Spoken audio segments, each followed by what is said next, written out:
ಕಾಲದವರೆಗೆ ಮಾಡಿದರೂ ಪಾಪಾಹ ಪಾಪಮಯರಿದ್ದಾರೆ. ಜ್ಞಾನಾವರಣಾದಿ ಕರ್ಮಗಳ ಬಂಧ ಮಾಡುತ್ತಾರೆ, ಅವರು ಮಹಾನ್ ನಿಂದರಿದ್ದಾರೆ. ಏನು ಶಬ್ದಗಳ ಮಿಥ್ಯಾದೃಷ್ಟಿ ಜೀವರಾಶಿಯು ಶರೀರ ಪಂಚೇಂದ್ರಿಯಗಳ ಭೋಗ ಸುಖದಲ್ಲಿ ಅವಶ್ಯವಾಗಿಯೇ ರಂಜಿಸುತ್ತಾರೆ. ರಂಜಿಸುವುದಿಲ್ಲ ಅನ್ನುವ ಮಾತನೇ ಇಲ್ಲ. ತಮ್ಮಷ್ಟಕ್ಕೆ ತಾವು ಅವರು ತಿಳಿತಾರೆ. ಏನ, ನಮಗೂ ಪಂಚೇಂದ್ರಿಯ ಭೋಗಗಳಲ್ಲೇ ಆಸಕ್ತಿ ಇಲ್ಲ, ನಮಗೂ ಕರ್ಮಬಂಧ ಆಗುವುದಿಲ್ಲ. ಅರ್ಥಾತ್ ನಾನು ಪುಣ್ಯವಂತ ಇದ್ದೇನೆ, ನಾನು ಧರ್ಮಾತ್ಮ ಇದ್ದೇನೆ, ನಾನು ಯೋಗ್ಯ ಕಾರ್ಯ ಮಾಡ್ತಾ ಇದ್ದೇನೆ, ಇತರರಿಗಿಂತ ಬೇರೆ ಇದ್ದೇನೆ. ನೋಡ್ರಿ, ಈ ಭಾವದ ಪತ್ತೆ ಹಚ್ಚೋದು ಕಠಿಣ ಇದೆ. ಒಳಗಡೆ ಇಲ್ಲ ಅನ್ನೋದು ಸಾಧ್ಯನೇ ಇಲ್ಲ ಅಂತ ಅವರು ಹೇಳ್ತಾನೆ ಇದಾರಲ್ಲ. ಸಮ್ಯಕ್ ದೃಷ್ಟಿ ಪುರುಷರು ಹೇಳ್ತಾ ಇದ್ದಾರೆ. ಅರ್ಥಾತ್ ಸರ್ವಜ್ಞರ ಮುಖಾರವಿಂದದಿಂದ ಯಾವುದು ಪ್ರಸಾರಿತ ಆಗಿದೆಯೋ ಅದರೊಳಗ ಮತ್ತು ಇದರೊಳಗ ಯಾವ ಪ್ರಕಾರದ ಭೇದ ಇರೋದು ಸಾಧ್ಯ.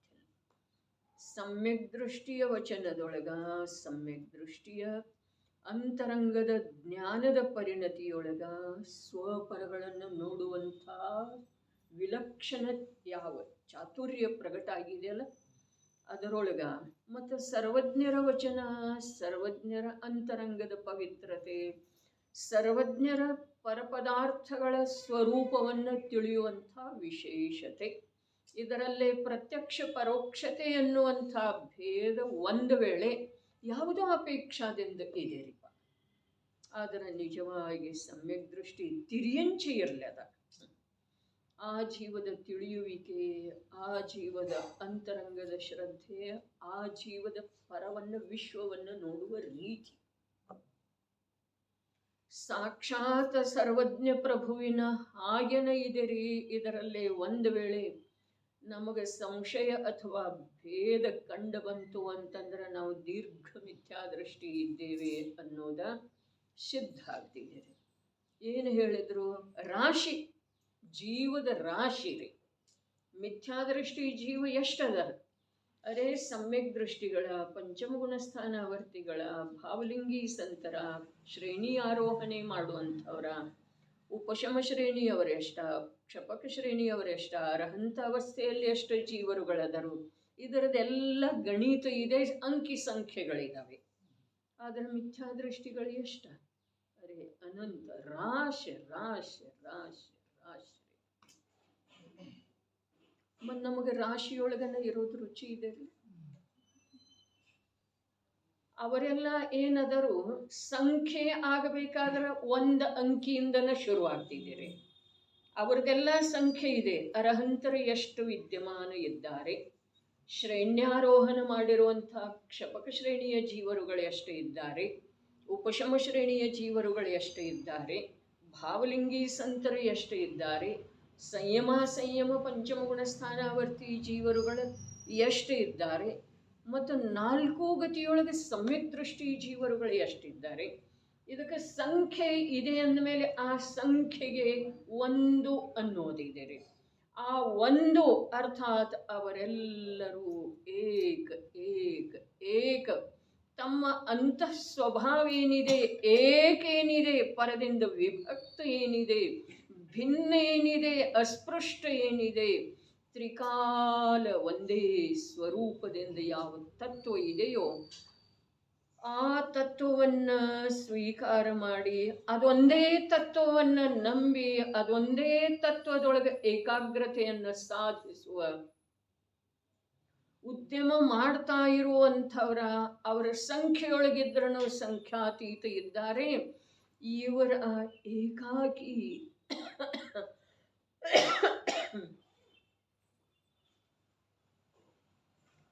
ಯಾರ ಮಿಥ್ಯಾದೃಷ್ಟಿ ಏಕಾಕಿ ಇದ್ದಾರೆ. ಅವರು ಏಕ ಇದ್ದಾರೆ, ಇವರು ಏಕಾಕಿ ಇದ್ದಾರೆ. ಏಕಾಕಿ ಅಂಥೇಳಿ ಹೇಳುವುದರದ ತಾತ್ಪರ್ಯ ಏನಿದೆ? ತನ್ನಲ್ಲೇ ತಾನು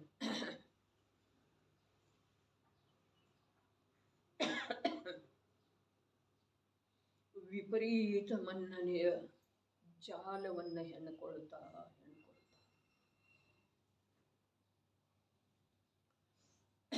ತನ್ನ ಕಲ್ಪನೆಯ ಜ್ಞಾನದಿಂದ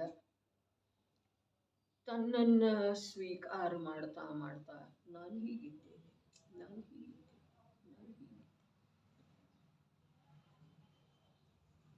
ತನ್ನಲ್ಲೇ ತಾನು ಕಲ್ಪಿತ ಬುದ್ಧಿಗೆ ಅನುಸಾರವಾಗಿ ಅನೇಕ ಪ್ರಕಾರದಿಂದ ತನ್ನನ್ನ ಇರುವುದಕ್ಕಿಂತ ಬೇರೆ ರೂಪದಿಂದ ಗ್ರಹಣ ಮಾಡ್ತಾ ಮಾಡ್ತಾ ವಿಶ್ವದ ಪದಾರ್ಥಗಳನ್ನು ಕೂಡ ತನಗೆ ಆಗಬೇಕೋ ಹಾಗೆ ತಿಳಿತಾ ತಿಳಿತಾ ಏಕಾಕಿ ದುಃಖದ ಸಾಗರದೊಳಗ ನಿರಂತರ ದುಃಖದ ಅನುಭವ ಮಾಡ್ತಾ ಇರುವೆಳೆದೊಳಗ ಅಂಥ ಜಾತಿಯ ರಾಶಿ ರಾಶಿ ರಾಶಿ ಜೀವರುಗಳ ಮಧ್ಯದೊಳಗ ಕಳೆದು ಹೋಗಿದಂತೆ, ಹೂತು ಹೋಗಿದಂತೆ. ಅದ್ಭುತ ಮಾತು ಇದೆ. ಅರೆ, ಈ ಸಮಯಕ್ಕೆ ಈ ವಿಷಯ ತಿಳಿದು ಬರಲಿಲ್ಲ ಅಂತಂದ್ರೆ ಭವಿಷ್ಯದ ಅನಂತ ಕಾಲದವರೆಗೆ ತಿಳಿದು ಬರುವುದಿಲ್ಲ ಅನ್ನೋದು ನಿಶ್ಚಿತ ಇದೆ. ಈ ಸಮಯದೊಳಗೆ ಈ ವಿಷಯ ತಿಳಿದು ಬರಲಿಲ್ಲ. ಅರೆ, ಏಕಾಕಿಯಾಗಿನೇ ದುಃಖದ ಮಾರ್ಗವನ್ನ ನಿರಂತರ ನಿರಂತರ ದೃಢ ಮಾಡಿಕೊಳ್ತಾ ಇದ್ದೇನೆ. ನನ್ನದೇ ಆದಂಥ ಒಂದು ವಿಪರೀತ ಕಲ್ಪನೆಯಿಂದ ನಾನು ನನ್ನನ್ನೂ ಸ್ವೀಕಾರ ಮಾಡ್ತಾ ಇದ್ದೇನೆ, ವಿಶ್ವದ ಪದಾರ್ಥಗಳನ್ನೂ ನೋಡ್ತಾ ಇದ್ದೇನೆ. ನನ್ನದೇ ಆದಂಥ ವಿಪರೀತ ಕಲ್ಪನೆಯಿಂದ ದೇಹವನ್ನು ನನ್ನ ವಿಪರೀತ ದೃಷ್ಟಿಯಿಂದನೇ ನೋಡ್ತಾ ಇದ್ದೇನಲ್ಲ, ಧನವನ್ನು ನನ್ನ ವಿಪರೀತ ದೃಷ್ಟಿಯಿಂದನೇ ನೋಡ್ತಾ ಇದ್ದೇನಲ್ಲ, ಸಂಯೋಗಿ ಜನರನ್ನು ನನ್ನ ವಿಪರೀತ ದೃಷ್ಟಿಯಿಂದನ ಒಮ್ಮೆ ಅತ್ಯಂತ ಇಷ್ಟರೂಪವಾಗಿ ನೋಡ್ತೇನೆ, ಒಮ್ಮೆ ತೀರಾ ವೈರ್ಬುದ್ಧಿ ಅಥವಾ ಅನಿಷ್ಟ ರೂಪದಿಂದ ನೋಡ್ತೇನೆ. ಅದಕ್ಕೆ ಯಾರ್ದೂ ಕಾರಣ ಇಲ್ಲ, ಆಧಾರ ಇಲ್ಲ, ಒತ್ತಾಯ ಇಲ್ಲ, ಪ್ರೇರಣೆ ಇಲ್ಲ. ನನ್ನಷ್ಟಕ್ಕೆ ನಾನೇ ಏಕಾಕಿಯಾಗಿ ಏನೇನೋ ಮಾಡ್ತೇನೆ, ಏನೇನೋ ಮಾಡ್ತೇನೆ, ಏನೇನೋ ಮಾಡ್ತೇನೆ. ಯಾವುದು ನನಗೆ ಮಾಡುವುದು ಅವಶ್ಯಕ ಇಲ್ಲ, ಯಾವುದು ಮಾಡುವುದು ನನ್ನ ಸ್ವಭಾವದೊಳಗಿಲ್ಲ, ಯಾವುದನ್ನು ಮಾಡುವುದರಿಂದ ನಾನು ಅನಂತ ನಿಂದೆಗೆ ಗುರಿಯಾಗ್ತೇನೆ ಅಂಥದ್ದನ್ನು ಮಾಡ್ತಾ ನಾನು ಇಂಥ ಉತ್ಕೃಷ್ಟ ಮನುಷ್ಯ ಭಾವವನ್ನು ಕಳೀತಾ ಇದ್ದೇನೆ. ನನಗೇನು ಬೇಕಾಗಿದೆ ಒಳಗಡೆ ಕೇಳಿ ನೋಡು. ಏನು ಬೇಕಾಗಿದೆ? ಜನಮನ್ನಣೆ ಬೇಕಾಗಿದೆ. ನನಗೇನು ಬೇಕಾಗಿದೆ? ನನ್ನ ಇಚ್ಛೆಯ ಅನುಸಾರ ಪದಾರ್ಥಗಳು ಆಗಬೇಕಾಗಿದೆ. ಅದರ ಸಲುವಾಗಿ ನಾನು ಎಂಥ ನಿಕೃಷ್ಟ ಕಾರ್ಯವನ್ನು ಕೂಡ ಮಾಡ್ತೇನೆ. ಎಂಥ ನಿಕೃಷ್ಟ ಅಂತಂದ್ರೆ ಏನು? ವೀತರಾಗಿ ಭಗವಂತರಿಗೆ ಕೂಡ ಲಂಚ ಕೊಟ್ಟ ಕಾರ್ಯ ಮಾಡ್ಕೋಬೇಕಂತೆ. ಪೂಜೆ ಮಾಡಿ, ಛತ್ರ ಅರ್ಪಣೆ ಮಾಡಿ, ಉಪವಾಸ ಮಾಡಿ, ಅದರಂಥ ನಿಕೃಷ್ಟ ಕಾರ್ಯ ಯಾವುದೂ ಇಲ್ಲ. ಅರೆ, ವೀತರಾಗರನ್ನು ಕೊಡಕೊಳ್ಳುವ ರೂಪದಿಂದ ಸ್ವೀಕಾರ ಮಾಡೋದು, ಅವರ ಹತ್ರ ಆಗ್ರಹಪೂರ್ವಕವಾಗಿ ಬೇಡಿಕೆ ಸಲ್ಲಿಸೋದು, ಮತ್ತು ಆ ಬೇಡಿಕೆ ಈಡೇರುವ ಸಲುವಾಗಿ ಏನೋ ಅವರಿಗೆ ಕೊಡ್ತೇನೆ ಅನ್ನೋದು, ಇದೆಲ್ಲ ಎಷ್ಟು ನಿಕೃಷ್ಟ ವರ್ತನೆ ಇದೆ. ಅದಕ್ಕೆ ಏನೇನೋ ಮಾಡ್ತಾ ಇಂಥ ಮನುಷ್ಯ ಭವ, ಇಂಥ ಸುಂದರವಾದಂಥ ವೀತರಾಗ ದೇವನ ಸನ್ನಿಧಿ, ಇಂಥ ಮಂಗಲಮಯವಾದಂಥ ಮಾರ್ಗವನ್ನು ನನ್ನದಾಗಿಸಿಕೊಳ್ಳುವುದರಲ್ಲಿ ನಿಮಿತ್ತವಿರುವಂಥ ಜಿನ್ವಾಣಿಯ ಉಪಲಬ್ಧಿ, ಇದು ಎಲ್ಲವೂ ಇರುವೆಳೆದೊಳಗ ನಾನು ಆ ರಾಶಿಯಿಂದ ಮೇಲೆ ಬರ್ತಾ ಇಲ್ಲ. ರಾಶಿ ಶಬ್ದದ ಅರ್ಥ ಎರಡದವರು. ಒಂದು ನನ್ನಂಥ ಮಿಥ್ಯಾದೃಷ್ಟಿ ಜೀವರುಗಳ ರಾಶಿಯಲ್ಲಿ ಅದೇನು. ಎರಡನೇದ್ದ ನನ್ನದೇ ಆದಂಥ ವಿಪರೀತ ಕಲ್ಪನೆ, ವಿಪರೀತ ವಿಚಾರ, ವಿಪರೀತ ದೃಷ್ಟಿಕೋನ, ಅನಂತ ದುಃಖ ಆ ರಾಶಿಯೊಳಗೆ ಹೂತೋಗಿದೆ. ರಾಶಿಯಿಂದ ಮೇಲೆ ಎಳುವುದ ನಿಜವಾಗಿ ಈ ಸಮಯದೊಳಗೆ ಸುಲಭ ಆಗೋದಿದೆ ರೀ. ಇಲ್ದಿದ್ರೆ ಅನ್ಯತ್ರ ಯಾವ ಸಮಯದೊಳಗೆ ಸಂಜ್ಞಿ ಪಂಚೇಂದ್ರಿಯ ಇದ್ರೂ ಕಾನನದೊಳಗೆ ಪಶುವಾಗಿ ಕೂತಿದ್ರ ಅಥವಾ ಘೋರ ದುಃಖದ ಅನುಭವ ಮಾಡುವಂಥ ನರಕದಲ್ಲಿ ನಾರಕಿ ಆದರ ಅಥವಾ ತೀವ್ರ ಆಸಕ್ತಿ ಇರುವಂತಹ ಸ್ವರ್ಗದ ದೇವ ಆದರ ಇದು ಸಾಧ್ಯ ಆಗುವುದಿಲ್ರಿ. ಈ ಪ್ರಕಾರ ಅರೇ 1 ಗಂಟೆ ಕಾಲ ಅಂತೇವಲ್ಲ ನಾವ, ಈ 1 ಗಂಟೆ ಕಾಲ ಬಹಳ ವಿಶಾಲವಾದಂತಹ ಕಾಲ ಇದೆ. ಒಂದು ಸಮಯದ ಭಾವ ಶ್ರದ್ಧೆಯ ಪರಿವರ್ತನೆ ಆಗುವಂತಹ ಕಾರ್ಯದ ಸಲುವಾಗಿ 1 ಗಂಟೆ ಅಂದ್ರೆ ಬಹಳ ವಿಶಾಲ ಕಾಲ ಇದೆ ರೀ. ಆದರೆ ಅನಂತ ಅನಂತ ಅನಂತ ಅನಂತಾನಂತ ಕಾಲದಿಂದ ಈ ದೇಹದ ಬುದ್ಧಿ ಸಂಯೋಗದೊಳಗೆ ಸುಖ ದುಃಖದ ಕಲ್ಪನೆ ಹೋಗಲಿಲ್ಲಲ್ಲ, ಆ ಎಲ್ಲ ಕಾಲದ ಅಪೇಕ್ಷಾದಿಂದ ಇದು ಬಹಳ ಅಲ್ಪ ಇದೆ ರೀ. ಏನು ಹೇಳ್ತಾರೋ ನಿಜವಾಗಿ ಶಬ್ದ ಶಬ್ದ ಶಬ್ದ ಬ್ರಹ್ಮ ಅದವ್ರಿ. ಮಿಥ್ಯಾದೃಷ್ಟಿ ಜೀವ ರಾಶಿಯು ಶರೀರ ಪಂಚೇಂದ್ರಿಯಗಳ ಭೋಗ ಸುಖದಲ್ಲಿ ಅವಶ್ಯವಾಗಿ ರಂಜಿಸುತ್ತಾರೆ. ಅವಶ್ಯವಾಗಿ ಅವಶ್ಯವಾಗಿ. ಅರೇ ಈ ಅವಶ್ಯವಾಗಿ ಶಬ್ದದ ಆಳ ಎಷ್ಟಿದೆ ರೀ, ಎಷ್ಟು ಆಳ ಇದೆ. ಯಾವುದು ಶರೀರ ಮತ್ತು ಪಂಚೇಂದ್ರಿಯಗಳ ಭೋಗ ಸುಖದಲ್ಲಿ, ಭೋಗ ಸುಖದಲ್ಲಿ ಪಂಚೇಂದ್ರಿಯಗಳ ವಿಷಯದ ಸನ್ನಿಕರ್ಷವನ್ನ, ಸಾಮಗ್ರಿಗಳ ಸನ್ನಿಕರ್ಷವನ್ನ ಪಡಿತಾವೆ. ಇವ ಸುಖದೊಳಗೆ ರಂಜಿಸ್ತಾನೆ. ಅರೂಪಿ ಆತ್ಮ ಸುಖದೊಳಗೆ ರಂಜಿಸ್ತಾನೆ.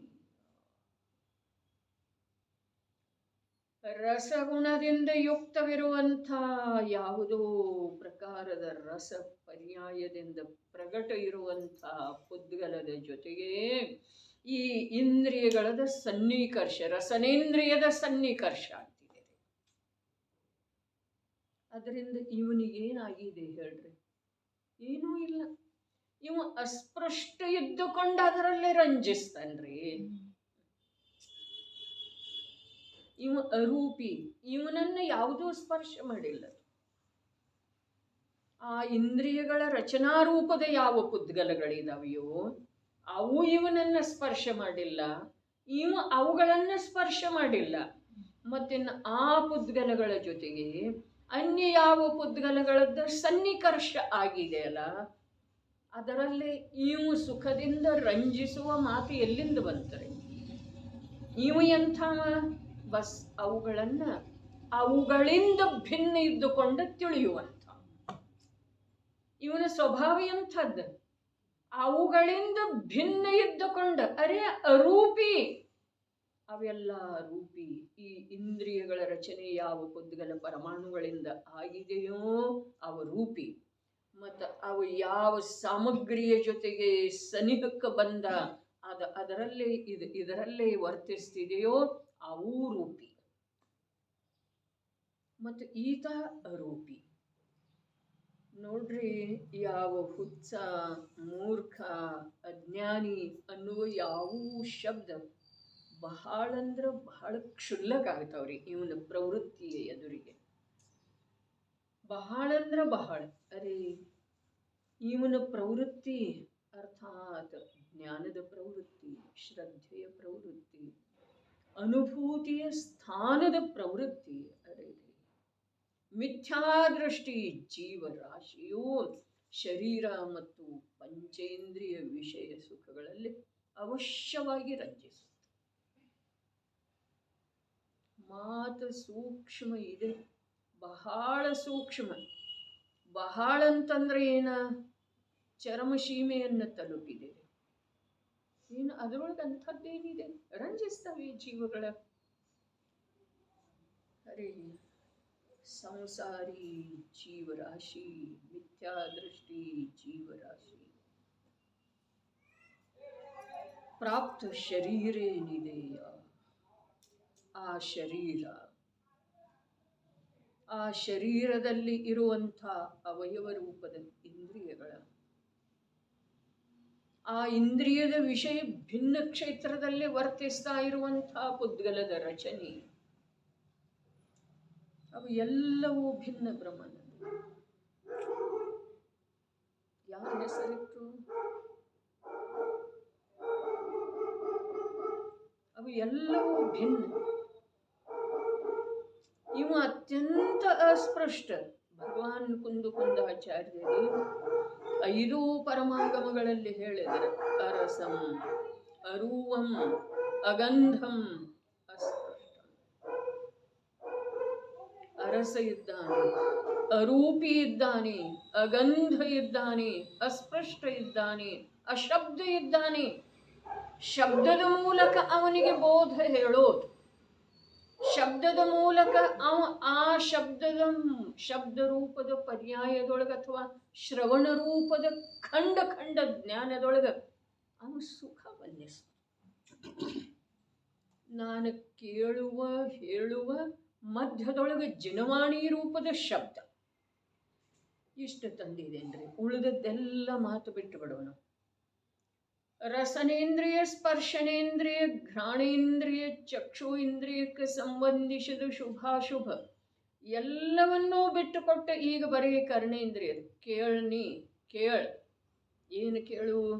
ನಿನ್ನ ಸುಖದ ಕಥೆಯನ್ನು ಕೇಳ, ನಿನ್ನ ಮೂಲ ಸ್ವರೂಪವನ್ನು ಕೇಳ, ನಿನ್ನಿಂದ ಆಗ್ತಾ ಇರುವಂಥ ಅಪರಾಧವನ್ನು ಕೇಳ, ಆ ಅಪರಾಧವನ್ನು ಬಿಟ್ಟುಕೊಡುವ ಉಪಾಯವನ್ನು ಕೇಳ. ಅರ್ಥಾತ್ ಜ್ಞಾನದೊಳಗೆ ಸ್ವೀಕಾರ. ಆಲಿಸು. ಕೇಳಂದ್ರೆ ಏನಿದೆ? ಆ ಪ್ರಕಾರದ ಪ್ರವೃತ್ತಿ, ಆ ಪ್ರಕಾರ ಜ್ಞಾನದೊಳಗೆ ಸ್ವೀಕಾರ ಮಾಡ. ಜ್ಞಾನದಲ್ಲಿ ಸ್ವೀಕಾರ ಮಾಡುವ ಈ ಮಧುರ ಸನ್ನಿವೇಶ ಇದೆಯಲ್ಲ,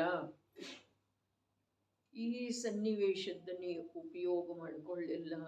ಅರೆ ಸೂಕ್ಷ್ಮ ಇದೆ, ಮಧುರ ಇದೆ, ಅಲ್ಪ ಇದೆ. ಅಲ್ಪವಿರುವಳೆದೊಳಗೂ ಕೂಡ ನಿನ್ನ ಕಾರ್ಯ ಮಾಡುವ ಸಲುವಾಗಿ ಬಹಳಷ್ಟು ಇದೆ. ಏನು ಹೇಳಿ? ಸುಖ ಮನ್ನಿಸ್ತವೆ, ರಂಜಿಸ್ತವೆ ಅಂತ ಹೇಳಿ ಹೇಳ್ತಾ ಇದ್ದಾರೆ. ರಂಜಿಸಬೇಕಾದ್ರೆ ಮನ್ನಣೆ ಇಲ್ಲದ ರಂಜಿಸೋದು ಸಾಧ್ಯ ಇಲ್ಲ. ರಮಿಸುವ ಸಲುವಾಗಿ ಮನ್ನಣೆ ಅವಶ್ಯಕ ಇದೆ ರೀ.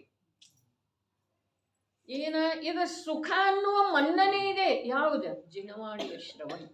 ಅರೆ ಶಬ್ದ ಕೇಳ್ತಾ ಇದ್ದೇವೆ, ಆದ್ರೆ ಆ ಶಬ್ದದ ಸಾರ್ ಏನಿದೆ, ಆ ಶಬ್ದದ ಮರ್ಮ ಏನಿದೆ, ಆ ಮರ್ಮದ ಕಡೆಗೆ ನಾವು ಎಚ್ಚೆತ್ತುಕೊಳ್ಳುತ್ತಾನೇ ಇಲ್ಲ. ಅವಶ್ಯವಾಗಿಯೇ ರಂಜಿಸುತ್ತಾರೆ. ಈ ಮುಂದಿನ ಮಾತಿದೆಯಲ್ಲ, ಬಹಳ ಭಯಾನಕ ಇದೆ. ಏನಿದೆ? ಕೋಟ್ಯಂತರ ಉಪಾಯಗಳನ್ನು ಒಂದು ವೇಳೆ, ಯಾವುದೋ ಒಂದು ಉಪಾಯ ಅಲ್ಲ, ಕೋಟ್ಯಂತರ ಉಪಾಯಗಳನ್ನು ಒಂದು ವೇಳೆ ಕದಾಚಿತ್ ಅನಂತ ಕಾಲದವರೆಗೆ ಮಾಡಿದರು.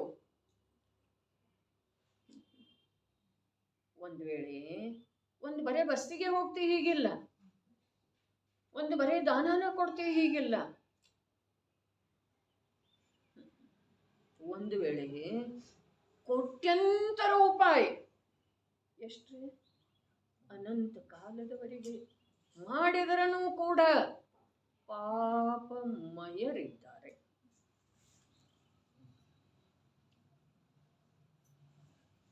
ನಮ್ಮ ಮನ್ನಣೆ ಏನಿದೆ? ನಮ್ದು ವಿಕಲ್ಪ ಏನಿದೆ? ನಾವು ಧರ್ಮ ಮಾಡ್ತಾ ಇದ್ದೇವೆ ಅನ್ನೋದಿದೆ ಅಥವಾ ಇಲ್ಲ? ಇದೆ ಅಥವಾ ಇಲ್ಲ? ನಾನು ಜಿನವಾಣಿ ಶ್ರವಣ ಮಾಡ್ತಾ ಇದ್ದೇನೆ. ಅರೆ ಪಾಪಮಯ ಶ್ರವಣ ಮಾಡುವ ವೇಳೆದೊಳಗೆ ನಾವು ರಂಜಿಸ್ತಾ ಇದ್ದೇವೇನಿಲ್ರಿ? ಎಲ್ಲಿ ಅಲಗಾಡ್ಲಿಕ್ಕೆ ಸ್ಥಳಾವಕಾಶ ಇಲ್ಲ. ಸಮಯಕ್ಕೆ ಶಬ್ದದೊಳಗೂ ನಮ್ದು ಮೂಗು ಹಿಡಿತಾ ಇದ್ದಾರೆ, ಕತ್ತು ಹಿಡಿತಾ ಇದ್ದಾರೆ.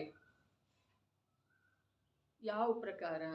ಯಾವನೋ ಕಳ್ಳ ಯಾವುದೋ ವಸ್ತುವನ್ನ ಕದ್ದುಕೊಂಡು ಓಡಿ ಹೋಗ್ತಾ ಇದ್ದ, ಅವನನ್ನು ಅಟ್ಟಿಸಿಕೊಂಡು ಬಂದ ಅವನ ಕತ್ತು ಹಿಡಿತಾನ್ರಿ. ಹೌದು ಅಥವಾ ಇಲ್ರಿ? ಹಿಡಿದು ನಿಲ್ಲಿಸ್ತಾನೆ. ಹಾಗೆ ಈ ಜೀವ ಮಂದಿರದೊಳಗೆ ಹೋಗಲಿ, ಜನವಾಣಿಯ ಸಾನ್ನಿಧ್ಯಕ್ಕೆ ಬರಲಿ, ಸಾಧರ್ಮಿಗಳ ಮಧ್ಯದೊಳಗಿರಲಿ, ಆಗಮದ ವಚನಗಳನ್ನು ಆಡ್ತಾ ಇರಲಿ, ಆದ್ರ ಪಾಪಮಯ ಅಂತ ಹೇಳ್ತಾ ಇದ್ದಾರೆ ನೋಡಿ ಚಂದ್ರಕಾಂತನ್ನ. ಮಿಥ್ಯಾದೃಷ್ಟಿ ಜೀವ ರಾಶಿ ಬರೀ 2. ಅರೆ ಧನ ಅನ್ಲಿಲ್ಲ, ಯಾವ ಪರಪದಾರ್ಥದ ಸ್ವೀಕಾರ ಮಾಡಿಲ್ಲ. ಶರೀರ ಮತ್ತು ಇಂದ್ರಿಯ ಭೋಗ. ಇಂದ್ರಿಯ ಭೋಗ ಭೋಗಿಸೋ ಸಲುವಾಗಿ ಭೋಗ ಸಾಮಗ್ರಿ ಬೇಕೇನ್ರಿ? ಕೊಡ್ಚೋಡ್ ಅಂಕಲ್, ಸಾಮಗ್ರಿ ಬೇಕು ಭೋಗಿಸ್ಬೇಕಾದ್ರೆ. ಸಾಮಗ್ರಿ ಇಲ್ಲದ ಭೋಗ ಯಾವ್ದರ್ದ? ಅರೇ ಇವನು ಸಾಮಗ್ರಿ ಇಲ್ಲದನ ಭೋಗ ಅನಂತ ಕಾಲದೊಳಗೆ ಭೋಗಿಸಿದನೇ. ಈಗ ಕೂಡ ಸಾಮಗ್ರಿ ಇದೆ, ಸಾಮಗ್ರಿದೊಳಗ್ರಿ ಸಾಮಗ್ರಿ ಜೀವದ ಪ್ರದೇಶದೊಳಗೆ ಬರಲಿಲ್ಲ, ಜೀವದ ಪರ್ಯಾಯದೊಳಗೆ ಬರಲಿಲ್ಲ. ಹಾಗಾದ್ರೆ ಈ ಪರ್ಯಾಯ ಯಾವುದರ ಅನುಭವ ಮಾಡ್ತಾ ಇದೆ? ಸಾಮಗ್ರಿದ್ದ ಭೋಗ? ಸಾಮಗ್ರಿದ್ದೇನ್ರಿ? ಇಲ್ಲ, ಭೋಗ ಭಾವ. ಎರಡೇ ಹೇಳಿದಾರೆ. ಶರೀರ ಅಂತೂ ಇವನಿಗೆ ಇದೇನಲ್ಲ, ಅದು ಬೇಕಾದ್ರೆ ತನ್ನದೇ ಆದದ್ದಿರ್ಲಿ, ಬೇಕಾದ್ರೆ ಅನಂತ ಜೀವಗಳ ಮಧ್ಯದೊಳಗೆ ಒಂದಿರ್ಲಿ, ಅನಂತ ಜೀವರುಗಳ ಮಧ್ಯದೊಳಗೆ ಒಂದೇ ಶರೀರ. ನಿಗೋದಿ ಜೀವಗಳಿಗೇನಿದೆ? ಸ್ವತಂತ್ರ ಶರೀರ ಇಲ್ಲ. ಏನು ಹೇಳಿದ್ರು? ಸೂಜಿಯ ತುದಿ ಮೇಲೆ ಅಸಂಖ್ಯ ಏನದವು? ಅಸಂಖ್ಯ ಶರೀರದವರೇ. ಒಂದು ಶರೀರದೊಳಗ ಅನಂತ ಜೀವದವ್ರೆ. ಅದರ ಶರೀರದ ಭೋಗ ಅಲ್ಲಿ ಮಾಡ್ತಾನೆ ಇದೆ ಆ ಜೀವ. ಒಂದ ಅನಂತಾಂಶವ ಭಾಗ ಶರೀರದ್ದಲ್ಲ, ಅಖಂಡ ಪೂರಾ ಶರೀರದ ಪ್ರತಿಯೊಂದು ಜೀವ ಅನುಭವ ಮಾಡ್ತಾ ಇದೆ. ಒಂದು ಇಂದ್ರಿಯ ಇದೆಯಲ್ಲ, ಆ ಒಂದು ಏಕೇಂದ್ರಿಯ, ಒಂದು ಇಂದ್ರಿಯ ಸ್ಪರ್ಶನೇಂದ್ರಿಯ. ಅದಕ್ಕೆ ಸ್ಪರ್ಶನೇಂದ್ರಿಯದ ವಿಷಯ ಸಾಮಗ್ರಿ ಯಾವಾಗ ಸಿಕ್ತಿದೆ? ಒಂದು ಶರೀರದೊಳಗೆ ಅನಂತ ಜೀವ ಇದಾವೆ. ಆ ಒಂದೊಂದು ಜೀವಕ್ಕೆ, ಪ್ರತಿಯೊಂದು ಜೀವಕ್ಕೆ ಸ್ಪರ್ಶನೇಂದ್ರಿಯ ಇದೆ. ಆ ಸ್ಪರ್ಶನೇಂದ್ರಿಯದ ಬಾಹ್ಯ ವಿಷಯ ಯಾವಾಗ ಸಿಗ್ತಿದೆ? ಅದಕ್ಕೆ ಬಾಹ್ಯ ವಿಷಯ ಯಾವಾಗ ಸಿಗ್ತಿದೆ? ಸ್ಪರ್ಶದ್ದು 8 ಪರ್ಯಾಯ ಹೇಳಿದ್ರು. ಅಲ್ಲಿ ಎಲ್ಲಿ ಸಿಗ್ತಿದೆ ಹೇಳ್ರಿ, ವಿಚಾರ ಮಾಡ್ರಿ. ಹೇಳೋದು ಬೇಕಿಲ್ಲ, ವಿಚಾರ ಮಾಡ್ರಿ.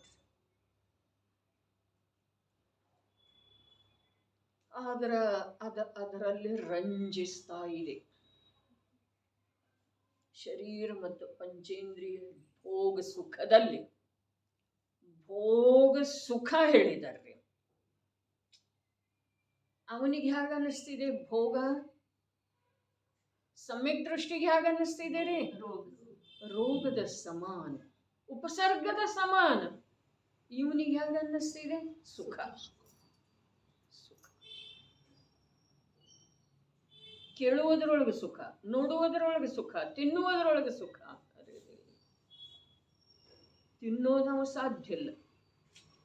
ಯಾವುದನ್ನು ನೋಡ್ತಾ ಇದ್ದಾನೋ ಅದರೊಳಗೆ ಯಾವುದೇ ಪ್ರಕಾರದಿಂದ ಅವನ ಏಕತೆ ಅಥವಾ ವ್ಯಾಪಕತೆ ಸಾಧ್ಯ ಇಲ್ಲ. ಹೇಳಿದ್ರಲ್ಲ, ಮನಸ್ಸಿನ ಮಾತನ್ನು ಹೇಳುವುದೊಳಗೆ ಗುಣಭದ್ರಾಚಾರ್ಯ ಹೇಳಿದ್ರು, ಮನಸ್ಸು ಯಾವ ಇಂದ್ರಿಯದ ಭೋಗಿಸುವುದಿಲ್ಲ. ನಪುಂಸಕನ ಹಾಗೆ ಇದೆ ಅದು. ಮನಸ್ಸಂದ್ರ ಅಷ್ಟದಳವುಳ್ಳ ಕಮಲಾಕಾರದ್ದು ಯಾವುದು ದ್ರವ್ಯಮನ ಇದೆ ಅದಲ್ಲ. ಮನಸ್ಸರ್ಥಾತ್ ಚಿತ್ತದ ವೃತ್ತಿ. ಈಗ ಅದು ಯಾವ ಇಂದ್ರಿಯದ ಭೋಗಿಸ್ತಿದ್ದೀರಿ? ಅರೆ ಪ್ರತಿಯೊಂದು ದ್ರವ್ಯೇಂದ್ರಿಯದ ಸ್ಥಾನದೊಳಗ, ಪ್ರದೇಶದೊಳಗ ಜೀವದ ಚೈತನ್ಯ ಪ್ರದೇಶ ವ್ಯಾಪ್ತಿ ಇದಾವೆ.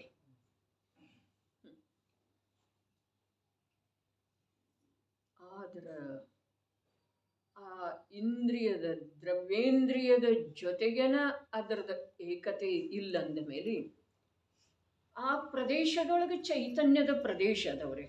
ಈಗೇನು ಚಕ್ಷು ಇಂದ್ರಿಯ ಇದೆ, ದ್ರವ್ಯೇಂದ್ರಿಯ ರಚನೆ ಪುದ್ಗಲದ್ದ, ಅದೇ ಪ್ರದೇಶದೊಳಗ, ಆ ಪುದ್ಗಲದ ಪ್ರದೇಶದೊಳಗ ಅಥವಾ ಆಕಾಶದ ಪ್ರದೇಶದೊಳಗ, ಅದು ಯಾವ ಪ್ರದೇಶದೊಳಗೆ ಇದಾವಲ್ಲ ಪುದ್ಗಲದ ಪರಮಾಣು ದ್ರವ್ಯೇಂದ್ರಿಯ ರೂಪದಿಂದ ರಚನೆ ಆಗಿರುವಂಥವು, ಅದೇ ಆಕಾಶದ ಪ್ರದೇಶದೊಳಗ ಜೀವದ ಚೈತನ್ಯ ಪ್ರದೇಶದ ಇದ್ರೂ ಕೂಡ ಒಂದನ್ನೊಂದು ಸ್ಪರ್ಶ ಮಾಡುವುದಿಲ್ಲ. ಹಾಗಾದರೆ ಸುಖ ಹೇಗೆ ಭೋಗಿಸ್ತಾ ಇದೆ? ಪ್ರಶ್ನೆ ಇದೆಯಲ್ಲ, ಸುಖ ಹೇಗೆ ಭೋಗಿಸ್ತಾ ಇದೆ? ಶರೀರ ಮತ್ತು ಪಂಚೇಂದ್ರಿಯ ಸುಖವನ್ನ ಜೀವ ಹೇಗೆ ಭೋಗಿಸ್ತಾ ಇದೆ? ಜೀವರಾಶಿ ಹೇಳಿದರು, ಅರೆ ನಾನು ಒಂದು ಜೀವದ ವಿಚಾರ ನನಗೆ ಮಾಡೋದಿದೆ. ಒಂದು ಜೀವ ಯಾವುದ? ಏಕೇಂದ್ರಿಯದ, ದ್ವೀಂದ್ರಿಯದ? ನಂದು.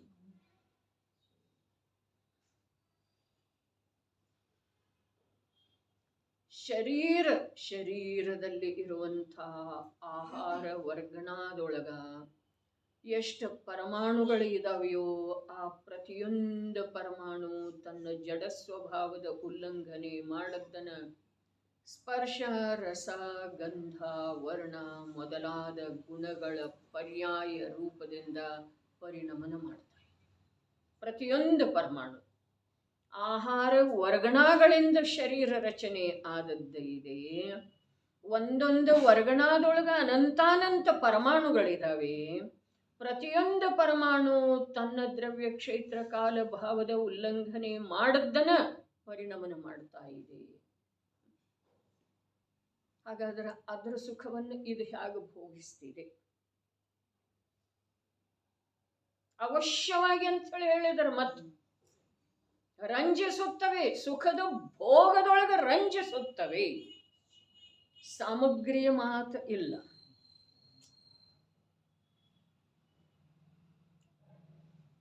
ಏನಿದೆ, ಎಷ್ಟು ವಿಶಾಲ ಇದೆ ರೀ ವಿಷಯ ತಿಳ್ಕೊಳ್ಳುವ ಸಲುವಾಗಿ. ಸಾಧರ್ಮಿಗಳ, ಕೆಲವರ ಸ್ವಾಧ್ಯಾಯ ಪ್ರೇಮಿಗಳ ಶರೀರದಿಂದ ನಾನು ಬೇರೆ ಇದ್ದೇನೆ, ಇಷ್ಟೇ ತಾನೇ ಆಗಬೇಕಾದದ್ದು. ರಾಗ ನನ್ನ ಸ್ವಭಾವ ಅಲ್ಲ, ಇಷ್ಟೇ ತಾನೇ ಮಾಡಬೇಕಾದದ್ದು, ಇಷ್ಟೇ ತಾನೇ.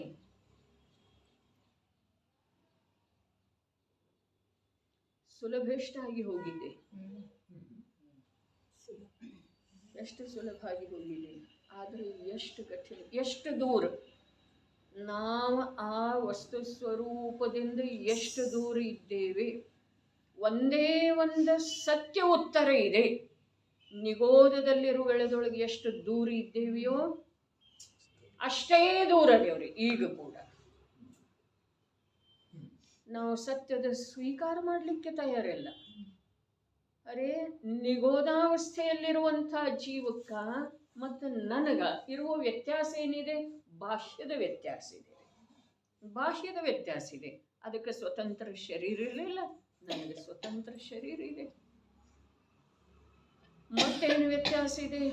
ಅದಕ್ಕೆ ಪರವನ್ನು ಗ್ರಹಣ ಮಾಡುವ ಸಲುವಾಗಿ ಒಂದೇ ನೇತ್ರ ಇತ್ತು, ಒಂದೇ ಮಾರ್ಗ ಇತ್ತು.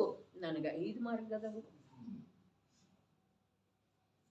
ಆದ್ರೆ ಪರದೊಳಗ ಸುಖದ ಮನ್ನಣೆಯನ್ನು ನನ್ನ ಕಾರ್ಯ ಅಲ್ಲಿ ನಡೆದಿತ್ತಲ್ಲ, ಅದುವೇ ಇಲ್ಲಿ ನಡೆದಿದೆ.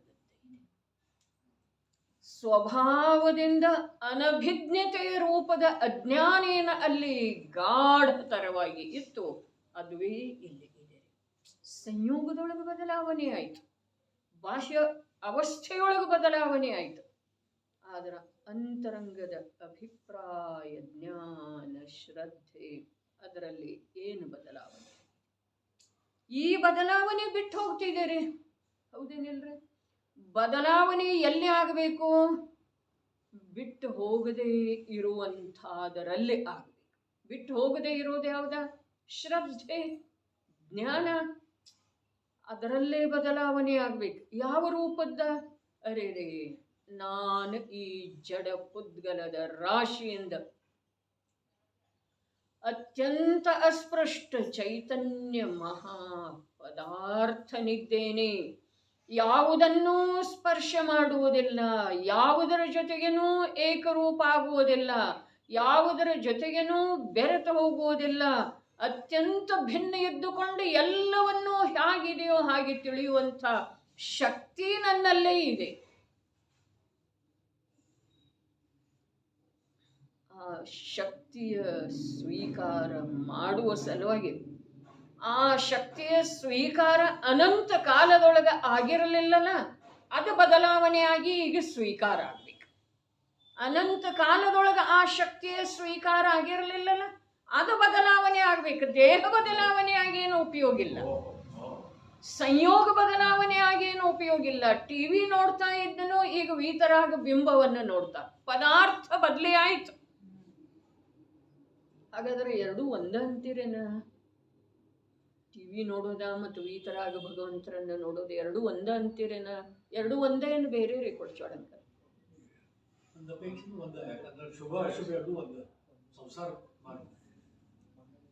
ಅರೆ ಒಂದು ಅಪೇಕ್ಷೆಯಿಂದ ಅಂಥೇಳಿ ಹೇಳುವುದ ಇದು ಸಜ್ಜನಿಕೆ ಅಲ್ಲ, ನಮ್ಮನ್ನು ನಾವು ಅಧೀರ ಸಿದ್ಧ ಮಾಡೋದಿದೆ ರೀ. ಹೌದೇನಲ್ರಿ?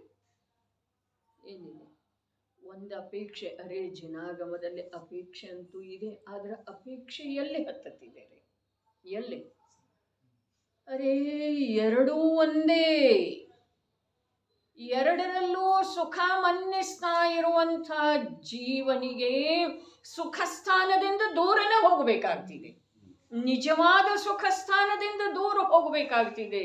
ಸುಖ ನಿಜವಾದದ್ದ ಮತ್ತು ಅನಿಜ ಅನ್ನುವಂಥವು ಎರಡು ಇರುವುದಿಲ್ಲ. ಕಾಲ್ಪನಿಕ ಒಂದಿದೆ. ಆ ಕಾಲ್ಪನಿಕ ಸುಖಕ್ಕೇನಿದೆ ರೀ? ತಿರುಕನೋರ್ವ ನೂರ ಮುಂದೆ ಮುರುಕು ಧರ್ಮ ಶಾಲೆಯಲ್ಲಿ ಹೊರಗಿರುತ್ತಲೊಂದು ಕನಸು ಕಂಡನಂತೆ. ಎಂಥ ಅದ್ಭುತ! ಎರಡನೇ ಕ್ಲಾಸಕ್ಕಿತ್ರಿ ಪದ್ಯ ಕವಿತಾ. ಓರ್ವ ತಿರುಕ ಭಿಕ್ಷುಕ ಭಿಕ್ಷಾ ಎತ್ತ. ನಾವೇನದೇವಿ? ಅಲ್ಲಿ ಹೋದ್ರೆ ಸುಖ ಸಿಕ್ಕಿತ್ತು, ಇಲ್ಲಿ ಹೋದ್ರೆ ಸುಖ ಸಿಕ್ಕಿತ್ತು, ಅದು ಮಾಡಿದರೆ ಸುಖ ಸಿಕ್ಕಿತ್ತು, ಇದು ಮಾಡಿದರೆ ಸುಖ. ಆ ಡಾಕ್ಟರ್ನ ಹತ್ರ ರೋಗ ದೂರ ಆಗಿದೆ.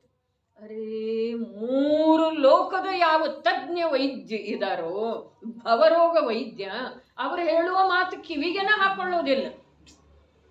ಮತ್ತೆ ಇಲ್ಲೆಲ್ಲ ಸುತ್ತತಾ ಇದೆಯೋ ಆರೋಗ್ಯದ ಸಲುವಾಗಿ. ತಿರುಕ ಅಂದ ಕೂಡಲೇ ತನ್ನ ಕಡೆ ದೃಷ್ಟಿ ಬರಬೇಕು. ತಿರುಕನ ಓರ್ವರೇ ಒಬ್ಬ ನಾನು ಒಬ್ಬನೇ, ನನ್ನಷ್ಟಕ್ಕೆ ನಾನೇ ನನ್ನ ಕಲ್ಪನೆಯಿಂದ ಭಿಕ್ಷೆ ಬೇಡ್ತಾ ಇದ್ದೇನಲ್ಲ. ಯಾರ ಹತ್ರ? ಯಾವುದರಲ್ಲಿ ಸುಖ ನಾಮದ ಗುಣವೇ ಇಲ್ಲವೋ ಅಲ್ಲಿ. ಇನ್ನು ಅರ್ಹಂತರ ಹತ್ರ ಬೇಡಿದ್ರ ಅವ್ರ ಅನಂತ ಸುಖಿ ಅದಾರಲ್ಲ, ಅದಾರ ಹೌದಪ್ಪ. ಆದ್ರ ಅವರ ಅನಂತ ಸುಖ ಇನ್ನೊಬ್ಬರಿಗೆ ಕೊಡು ಸಲುವಾಗಿಲ್ಲ, ಕೊಡ್ಲಿಕ್ಕೆ ಬರುವಂಥದ್ದದೇ ಇಲ್ಲ. ಬೆಳಿಗ್ಗೆ ಎದ್ದಾಗಿಂದ ಹಾಸಿಗೆಯಲ್ಲಿ ಮಲಗುವವರೆಗೆ, ಅರೆ ಮಲಗಿರುವ ವೇಳೆದೊಳಗೂ ಕೂಡ ನಿರಂತರ ಯಾವ ಕೆಲಸ ಮಾಡ್ತಾ ಇದ್ದೇವೆ? ಸುಖದಿಂದ ಶೂನ್ಯವಿರುವಂಥ ಪದಾರ್ಥಗಳ ಅವಲಂಬನೆ. ಯಾವುದರ ಸಲುವಾಗಿ? ಬರೇ ಒಂದು ಸುಖದ ಸಲುವಾಗಿ. ಜೇ ತ್ರಿಭುವನಮೇ ಜೀವ ಅನಂತ ಹೇಳಿದ್ರಲ್ಲ, ಆ ಪ್ರತಿಯೊಂದು ಜೀವ ಪ್ರತಿ ಸಮಯಕ್ಕೆ ಯಾವ ಬುದ್ಧಿಪೂರ್ವಕ ಅಬುದ್ಧಿಪೂರ್ವಕ ಪ್ರವೃತ್ತಿ ಮಾಡ್ತಾ ಇದೆಯಲ್ಲ, ಅದರ ಹಿಂದೆ ಇರುವ ಅಭಿಪ್ರಾಯ ಒಂದೇ, ಏನ? ಸುಖ ಪ್ರಾಪ್ತಿ. ಆದ್ರೆ ಆಗಲೇ ಇಲ್ಲ. ಯಾಕಿಲ್ಲ? ಎಲ್ಲಿ ಇಲ್ಲವೋ ಸುಖ ಅಲ್ಲಿ ಉದ್ಯಮ ಇದೆ. ಅರೆ ಕಠೋರ ಮಾತು ಇದೆ, ಆದ್ರ ಆ ಕಠೋರತೆಯೊಳಗ ಪರಮಸತ್ಯ ಇದೆ. ಟಿವಿ ನೋಡುವುದರಿಂದನೂ ಬಂಧ ಆಗ್ತಿದೆ, ಆ ಬಂಧದಿಂದ ಶಾರೀರಿಕ ದುಃಖ ಆಗ್ತಿದೆ. ಭಗವಂತರನ್ನು ನೋಡುವುದರಿಂದನೂ ಬಂಧ ಆಗ್ತಿದೆ, ಆ ಬಂಧದಿಂದ ಶಾರೀರಿಕ ಅನುಕೂಲತೆ ಇದೆ. ನಿನಗೇನಾಯ್ತು? ನೀ ಶರೀರ ಅಲ್ಲವೇ ಅಲ್ಲನ? ಯಾವಾಗ ಶರೀರ ಆದೇವ್ರಿ ನಾವು? ಯಾವಾಗ ಆಗಿದ್ದೇವೆ ಶರೀರ ಆಗಲೇ ಇಲ್ಲ. ಯಾವಾಗೂ ಅರೇ 80 ವರ್ಷ ಇದರ ಪೋಷಣೆ ಮಾಡಿದ್ರೆ ಇದು ಎಷ್ಟು ಸಮಯ ನಮ್ಮದಾಗಿದೆ? ಎಷ್ಟು ಸಮಯ?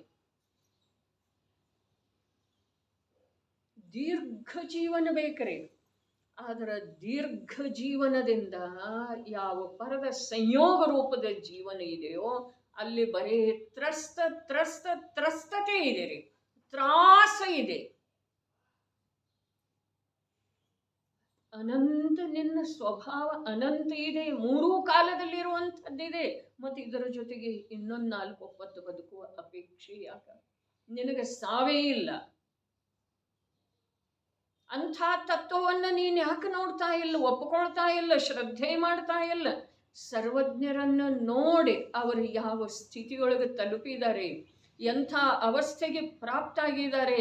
ಅವರ ಆ ಪೂಜ್ಯ ಅವಸ್ಥೆಯನ್ನ, ವಿಶ್ವದಿಂದ ನಿರಪೇಕ್ಷ ಅವಸ್ಥೆಯನ್ನ ನೋಡಿ ಕೂಡ ಅವರೇ ಹೇಳಿರುವಂಥ ಸತ್ಯವನ್ನು ನೀನು ನಂಬುತ್ತಾ ಇಲ್ಲ ಅಂದ ಮೇಲೆ ನಿನ್ನ ಭವಿತವ್ಯ ಒಳ್ಳೆಯದು ಇಲ್ಲ ಅನ್ನೋದು ಅನಿವಾರ್ಯವಾಗಿ ಹೇಳಬೇಕಾಗ್ತಿದೆ. ಉಪಾಯನೇ ಇಲ್ಲ, ಇನ್ನೇನು ಹೇಳೋದ್ರಿ. ಅವರ ಸ್ಥಾನಮಾನ, ಅವರದ ವಿಶ್ವದಿಂದ ನಿರಪೇಕ್ಷ ಅಂತರ್ಮುಖತೆ, ಯಾವ ಪರವನ್ನು ಅವರು ನೋಡ್ತಾ ಇಲ್ಲ. ನಿನ್ನೀ ವಿಷಯ ಇಲ್ಲಿ ಲಕ್ಷ್ಯದೊಳಗೆ ತಂದುಕೊಳ್ಳೋದೆ. ಅರೇ, ನೋಡುವ ರೂಪದಿಂದ ಪರಿಣಮನ ಬೇರೆ ಇದೆ. ದೀರ್ಘ ವಿಚಾರ ಆಗಿದ್ದಿರಬಹುದು, ಆಗ್ಲಿಕ್ಕೆ ಬೇಕು, ಮನುಷ್ಯನೊಳಗಿಂದ ಹೋಗಬಾರ್ದದ ವಿಷಯ ರೀ. ಪರವನ್ನ ನೋಡುವ ರೂಪದಿಂದ ಪರಿಣಮನ ಮಾಡೋದು ನನ್ನ ಸ್ವಭಾವ ಇದೆ, ಆದ್ರೆ ಪರವನ್ನ ನೋಡೋದು ನನ್ನ ಸ್ವಭಾವ ಅಲ್ಲ. ಅವರು ಹೇಗಿದ್ದಾರೆ, ಎಲ್ಲಿದ್ದಾರೆ? ಇಂದ್ರ ನಿರ್ಮಿತ ಸಮವಸರಣದೊಳಗರೆ ಆ ಸಮವಸರಣದ ವೈಭವ ಎಂಥದ್ದ. ಆ ಸಮವಸರಣದ ವೈಭವ ಕೂಡ ಅವರನ್ನು ಒಂದು ಸಮಯವು ಪದಚ್ಯುತಗೊಳಿಸುವಲ್ಲಿ ಸಮರ್ಥ ಇಲ್ಲ. ಈ ಮಾತು ನಾವು ಸಮವಸರಣದೊಳಗೆ ಹೋಗಿ ತಿಳ್ಕೊಳ್ಳಿಕ್ಕೆ ಬೇಕು, ನೋಡ್ಲಿಕ್ಕೆ ಬೇಕು. ನಾವು ಸಮವಸರಣವನ್ನು ನೋಡ್ತೇವೆ, ಆದ್ರೆ ಆ ಸಮವಸರಣ ಯಾರ ಸಲುವಾಗಿ ನಿರ್ಮಿತ ಆಗಿದೆಯೋ ಅವರ ಒಂದು ಸಮಯ ಕೂಡ ಆ ಸಮವಸರಣದ ಕಾರಣದಿಂದ ತಮ್ಮ ಪದದಿಂದ ಚ್ಯುತ ಆಗಲಿಲ್ಲ. ಪರಪದಾರ್ಥದ ಏಕೆ ಸಂತೃಪ್ತಿರುವೆ, ಈ ಪದ ನಿನ್ನದಲ್ಲವು. ಪರಪದಾರ್ಥದೊಳೇಕೆ ಸಂತೃಪ್ತಿರುವೆ, ಈ ಪದ ನಿನ್ನದಲ್ಲವು. ಇದು ನಿಂದಲ್ಲ. ಇಲ್ಲಿ ಯಾಕೆ ನೀನು ಸುಖ ಮನ್ನಿಸ್ತಾ ಇದ್ದೆ, ಯಾಕೆ ರಂಜಿಸ್ತಾ ಇದ್ದೆ? ಮನ್ನಿಸುವ ಮಾತು ಅವ್ಯಕ್ತ ಇದೆ, ರಂಜಿಸುವ ಮಾತು ವ್ಯಕ್ತ ಇದೆ ರೀ. ಯಾಕೆ ರಂಜಿಸ್ತಾ ಇದೆ? ಇದೇನು ಹೊಸದಲ್ಲ. ಇಂಥ ಪಂಚೇಂದ್ರಿಯ ಸುಖದ ಅನುಭೂತಿ ಅನಂತ ಕಾಲದಿಂದ ಮಾಡ್ತಾ ಬಂದೀರಿ. ಆದ್ರೆ ಅದು ಪಾಪಮಯ ಇದೆ ಅಂತ ಹೇಳಿದ. ಕಲಶದಿಂದ ಕಲಶಕ್ಕ ಮುಂದೆ ಹೋದ ಹಾಗೆ ವಿಷಯ ಎಷ್ಟು ಸೂಕ್ಷ್ಮ ಆಗ್ತಾ ಇದೆ, ವಿಷಯ ಎಷ್ಟು ಒಳಗೆ ಹೋಗ್ತಾ ಇದೆ. ನಮ್ಮ ರುಚಿ ಒಳಗ ಆಕರ್ಷಿತ ಆಗಿದೆನ? ಮಿಥ್ಯಾದೃಷ್ಟಿ ಜೀವ ರಾಶಿಯು ಶರೀರ ಪಂಚೇಂದ್ರಿಯಗಳ ಭೋಗ ಸುಖದಲ್ಲಿ ಅವಶ್ಯವಾಗಿಯೇ ರಂಜಿಸುತ್ತಾರೆ. ಕೋಟ್ಯಂತರ ಉಪಾಯಗಳನ್ನು ಒಂದು ವೇಳೆ ಅನಂತ ಕಾಲದವರೆಗೆ ಮಾಡಿದರೂ ಪಾಪಮಯರಿದ್ದಾರೆ. ಯಾಕೆ? ಜ್ಞಾನಾವರಣಾದಿ ಕರ್ಮಗಳ ಬಂಧ ಮಾಡುತ್ತಾರೆ. ಪಾಪ ಯಾವುದ್ರಿ? ಪಾಪಮಯತೆ ಯಾವುದು? ಎಲ್ಲಿ ಹಿಂಸೆಯ, ಅಸತ್ಯ, ಕುಶೀಲ ಅಲ್ಲಿ ಭೇದ ಮಾಡಿ ಸ್ಥೂಲ ರೂಪದಿಂದ ತಿಳಿಸಿಕೊಡುವ ಮಾತಿಲ್ಲಿಲ್ಲ. ಅದೆಲ್ಲ ಮುಗಿದದ್ದು ಇದೆ ನಮ್ದು ಕಥೆ. ಅದನ್ನೆಲ್ಲ ದಾಟಿದವರಿದ್ದೇವೆ ನಾವು. ಏನು ಹೇಳ್ತಾ ಇದ್ದಾರು? ಜ್ಞಾನಾವರಣದ ಬಂಧ ಮಾಡಿಕೊಳ್ಳೋದೇನಿದೆ ಇದು ಪಾಪಮಯ ಇದೆ ರೀ. ಪಾಪ ಅಲ್ಲ, ಅವು ಪಾಪದವ್ರೆ. ಯಾವ ಹಿಂಸೆ, ಅಸತ್ಯ, ಕಳವು, ಕುಶೀಲ, ಪರಿಗ್ರಹ ಅವು ಪಾಪದವು. ಜ್ಞಾನಾವರಣಾದಿಗಳ ಬಂಧ ಏನಾಗ್ತಿದೆಯಲ್ಲ ಅದು ಪಾಪಮಯ.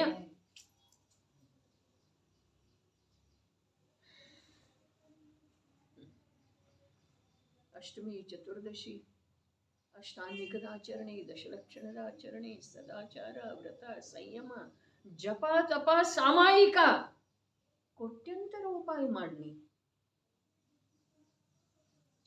ಅದರಲ್ಲಿ ರಂಜಿಸ್ತೀಯಲ್ಲ, ಹಗುರ ಅನ್ನಿಸ್ತಿದೆ ಏನಿಲ್ಲ, ಮನಸ್ಸಿಗೆ ನಿರ್ಭಾರ ಅನ್ನಿಸ್ತಿದೆ ಏನಿಲ್ಲ. ಯಾವುದ? ಧರ್ಮದ ಆಚರಣೆ ಮಾಡಿ. ಆಕಾಶದೊಳಗೆ ಹಾರ್ತಿದೆ ಚಿತ್ತ, ಅಷ್ಟು ಹಗುರ ಆಗ್ತಿದೆ.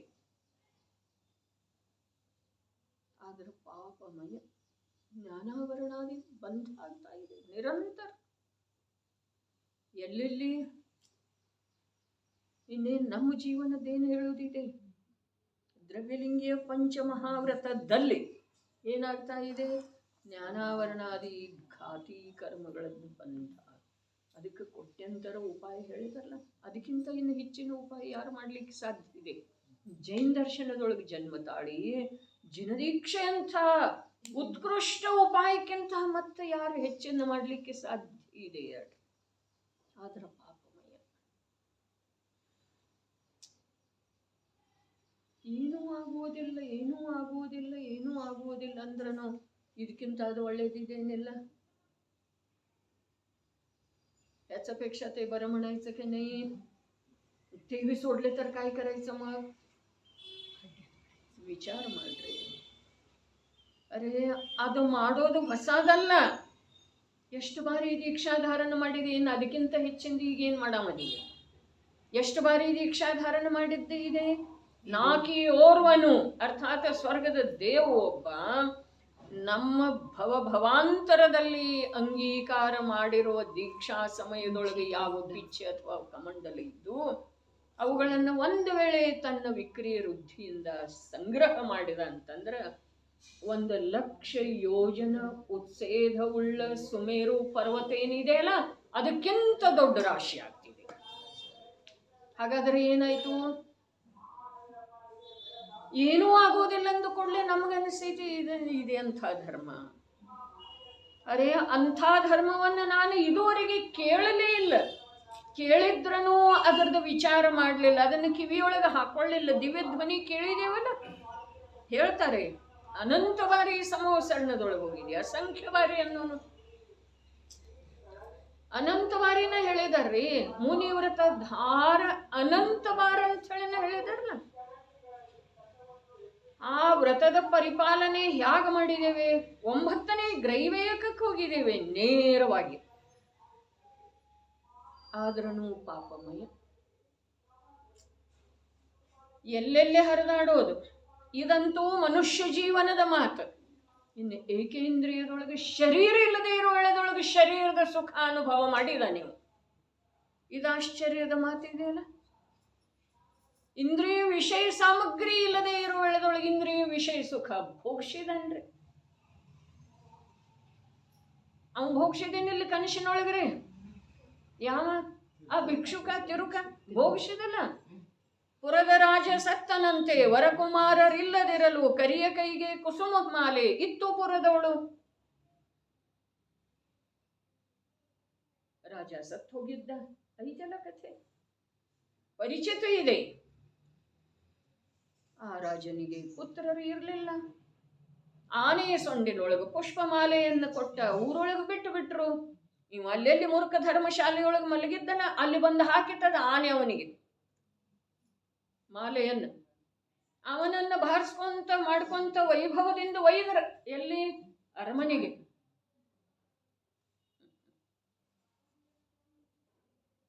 ಅವ ರಾಜ ಆದೇನ್ರಿ, ಅದರ ರಾಜ್ಯ ಸುಖ ಭೋಗಿಸಿದ ಅಥವಾ ಇಲ್ಲ?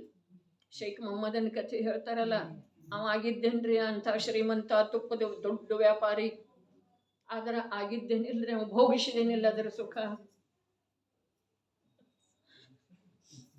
ಸೊಸೆ ಬರೋಕ್ಕಿಂತ ಮುಂಚೆ ನೀ ಸೊಸೆ ಸುಖ ಭೋಗಿಸ್ತೇನಿಲ್ಲ. ಮಕ್ಕಳಾಗೋಕ್ಕಿಂತ ಮುಂಚೆ ಪಿತೃ ಸುಖ ಮಾತೃ ಸುಖ ಭೋಗಿಸಿದೇವೋ ಅಥವಾ ಇಲ್ಲ? ಆಗೋದನೇ ಇಲ್ಲ. ಬಂಜೈ ಸ್ತ್ರೀ ಪುತ್ರ ಸುಖವನ್ನು ಭೋಗಿಸ್ತಾಳೋ ಅಥವಾ ಇಲ್ರಿ? ವಿವಾಹ ಆಗೋದನೇ ಇಲ್ಲ ಅಂಥ ಕುಮಾರಿ ಸಾಯುವವರೆಗೆ ಕುಮಾರಿನ ಪತಿ ಸುಖವನ್ನು ಭೋಗಿಸ್ತಾಳೋ ಅಥವಾ ಇಲ್ರಿ? ಪತ್ನಿ ಆಗ್ತಾಳೋ ಅಥವಾ ಇಲ್ರಿ? ಪತ್ನಿ ಆಗೋ ಸಲುವಾಗಿ ಪತಿ ಇರೋದು ಅವಶ್ಯಕ ಇಲ್ಲ. ಅರೆ ಈ ಜೀವನಿಗೆ ಲಕ್ಷಾಂತರ ಆಶೆಗಳ ಸಮಯಕ್ಕೆ ಎಂದೋ ಯಾವುದೋ ಒಂದು ಆಶೆ ಸ್ವಯಂ ತನ್ನ ಸ್ವಕಾಲದಿಂದ ಪೂರ್ಣ. ಆದರೆ ಅದು ಪೂರ್ಣ ಆಗುವುದರ ಜೊತೆಯಾಗಿ ಅಂಥ ಮತ್ತು ಲಕ್ಷಾಂತರ ಕೋಟ್ಯಂತರ ಆಶೆಗಳಿಗೆ ಜನ್ಮ. ಏನು ಹೇಳಿದ್ರು ಜೈನಾಚಾರ್ಯರ ಏನಿದೆ ವಾಸ್ತವಿಕತೆ? ವಿಶ್ವದ ಸ್ವರೂಪ ಏನಿದೆ ನಮ್ಮ ಬುದ್ಧಿಗೆ ತಿಳಿಯೋದಿಲ್ಲೋ ಎಂದು ನಾವು ತಿಳ್ಕೊಳ್ಳಿಕ್ಕೆ ಮನಸ್ಸು ಮಾಡ್ತಾ ಇಲ್ರಿ. ತಿಳಿಯೋದಿಲ್ಲ ಅನ್ನೋ ಮಾತೇ ಇಲ್ಲ. ಅರೆ ಬುದ್ಧಿ ಅಯೋಗ್ಯ ಸ್ಥಾನದೊಳಗೆ ಎಷ್ಟೊಂದೆಲ್ಲ ತಿಳಿತಿದ್ದೀರಿ, ಇಲ್ಲದ್ದನ್ನೆಲ್ಲ ತಿಳಿತಿದೆ. ನಿನ್ನ ಮಾತಿನ ಅಭಿಪ್ರಾಯ ಹಾಗೇ ಇತ್ತು, ನೀ ಬೇಕಾದಷ್ಟು ಮುಚ್ಚಿಡ. ಅರೆ ಅದು ಅಭಿಪ್ರಾಯ ಹಾಗಿತ್ತನ್ನೋದು ನಿನಗೇನು ಗೊತ್ತ? ನಿನಗೇನು ಗೊತ್ತ? ಅಂದ್ರೆ ಇದು ಬುದ್ಧಿಯ ಚಾತುರ್ಯತೆ ಅಲ್ಲ. ಇದು ನಿಜವಾಗಿ ಏನಿದೆ, ತನ್ನ ಅಕಲ್ಯಾಣದ ಪ್ರಶಸ್ತ ಮಾರ್ಗ ಇದೆ. ನನಗೆ ಗೊತ್ತಿದೆ, ನಿನಗೇನು ಗೊತ್ತಿದೆ?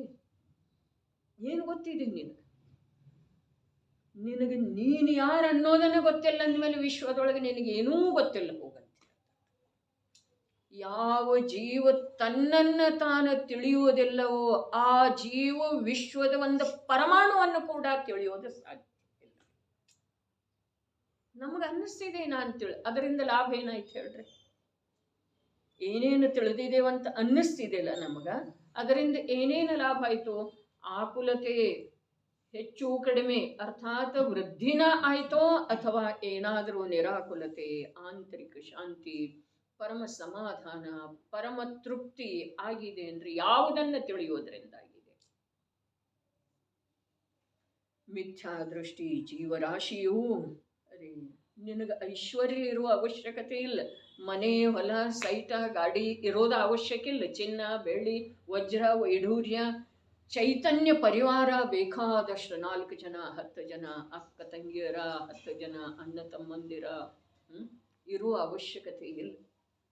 ಬರೇ ಒಂದು ಶರೀರ ಮತ್ತು 5 ಇಂದ್ರಿಯಗಳ. 5 ಅಂತ ಹೇಳಿದಾರ, 5 ಇರಬೇಕು ಹೀಗೆ ಮಾತಿಲ್ಲ. 5ರೊಳಗಿನ 1 ಇದ್ರೂ ನೀ ಸುಖನ ಭೋಗಿಸಿದಿ. ಶರೀರ ಅನಂತ ಜೀವರುಗಳ ಮಧ್ಯದೊಳಗೆ 1 ಇದ್ರೂ ನೀನು ಶರೀರ ಸುಖ ಭೋಗಿಸಿದಿನ. ಸ್ವತಂತ್ರ ಉಸಿರಾಟ ಇರಲಿಲ್ಲ, ಶರೀರ ಇರಲಿಲ್ಲ. ಮಿಥ್ಯಾದೃಷ್ಟಿ ಜೀವರಾಶಿಯು ಶರೀರ ಪಂಚೇಂದ್ರಿಯಗಳ ಭೋಗ ಸುಖದಲ್ಲಿ ಅವಶ್ಯವಾಗಿಯೇ ರಂಜಿಸುತ್ತಾರೆ. ಇದು ಒಂದು ವಿಭಾಗ ಪೂರ್ಣ ಆಯಿತು. ಅದರ ಪ್ರತಿಸ್ಪರ್ಧಿಯಾಗಿ ಇನ್ನೊಂದು ವಿಭಾಗ, ಕೋಟ್ಯಂತರ ಉಪಾಯಗಳನ್ನು ಒಂದು ವೇಳೆ ಅನಂತ ಕಾಲದವರೆಗೆ ಮಾಡಿದರೂ ಪಾಪಮಯರಿದ್ದಾರೆ. ಯಾವುದರ ಸಲುವಾಗಿ ಉಪಾಯ ಮಾಡಿದ್ರು ಕೋಟ್ಯಂತರ? ಸುಖದ ಸಲುವಾಗಿ. ಸುಖದ ಸಲುವಾಗಿ, ಸುಖದ ಸಲುವಾಗಿ ಉಪಾಯ ಮಾಡುವೆಳೆದೊಳಗೂ ಕೂಡ ಸುಖನ ಭೋಗಿಸಿದಾರ. ಅವರು ದುಃಖವನ್ನು ಗಣನೆಗೆ ತಂದುಕೊಂಡಿಲ್ಲ.